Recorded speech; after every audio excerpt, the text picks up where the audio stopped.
Hey, it's John Toda here, and I'm the co-founder and CEO of Knowledge Link. If you've taken any of my courses before or seen my videos, you know that I'm super passionate about helping professional speakers reach the largest audience possible by leveraging online digital media.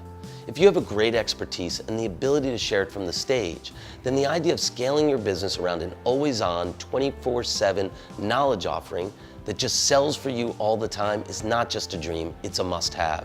And nowadays, there's no excuse not to do it. All the tools are out there, the costs are reasonable, and best of all, it actually works. So if you're a professional speaker, this video is for you. You earned your subject matter expertise, discovered a unique ability to share it, and you just went out and did it. Now you deserve the opportunity to leverage that knowledge online and build a whole new audience that you didn't even know was out there. See, what's so cool to me when I work with speakers is that I really am in awe of the profession. You create your own content, sell your own gigs, choreograph the entire performance, and then get in front of that audience and deliver it yourself. You're an educator and an entertainer rolled into one package and wrapped with a business mind.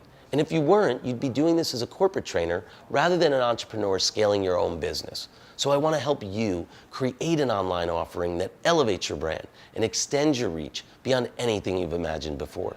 I'll show you the successes I've had with my clients, successful entrepreneurs, CEOs exiting their businesses, corporate trainers going out on their own, and expert speakers like yourselves.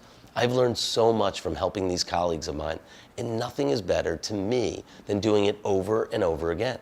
Now, every expert has their strategy, and we'll show you all kinds of data and testimonials that theirs is the ticket to success, and you're just one more course or masterclass away from figuring it all out. I don't think it's quite that easy. I think it takes investment of time and money, a solid strategy, and the discipline to stick with it when the audience doesn't show. But in the end, is it all worth it? That is a question each person has to answer for themselves. Are you ready to do this? Do you have the support system around you and the resources to make it happen?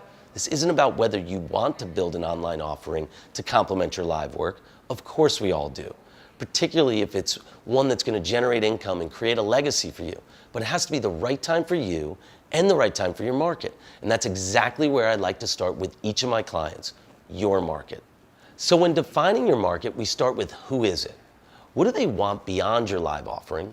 What will they pay for? And most importantly, where are the deep pockets in your space? And by deep pockets, I mean enterprises, big corporations and associations, the people that every professional speaker already knows and has identified as opportunities for keynotes, workshops, and seminars. Those same enterprise customers are the anchors of your digital knowledge model as well. In my world, you don't scale a stable online knowledge business without at least one anchor client, and ideally more. Now, of course, there's other ways to do it, but my belief is that with the right system in place, you can appeal to these big ticket buyers and build the reliable foundation that your model needs. And later in my course, I'm also going to show you exactly how valuable these big names and the data they provide can be to all of your ongoing promotions. And that's where strip malls and shopping centers come in.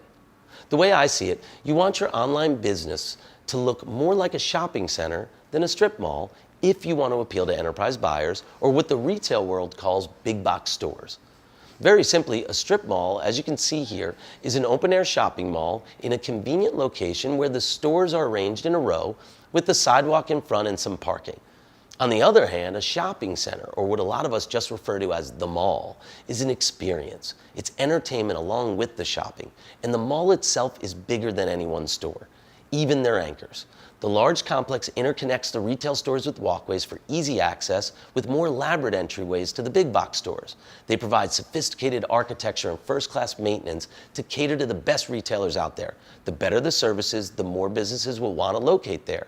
Good transportation routes are just as important as they are to a strip mall, but the mall itself is a destination in its own right. Now think about the online knowledge business you want to build. Do you want to appeal to the big box stores in your market? If you do, then your content offering and the way in which you deliver it has to feel more like a shopping center than a strip mall. So let's see where this comes into play in these three important areas, which I'll dive deeper into later. Architecture and maintenance, user access, and custom experience. These are the three key components to elevating your online knowledge offering to enterprise quality standards. And it is super important to understand the value of these three things to a corporate customer. You see, even the most influential business executive at a big enterprise needs buy-in from their IT department when integrating any technology offering. And remember, that is what your digital media content is after all, a technology product.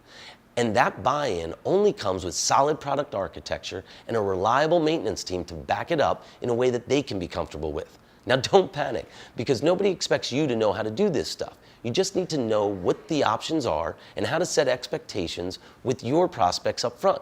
Finding the right partners to implement it is another topic, but I'll give you a great resource guide later on that will map this out for you.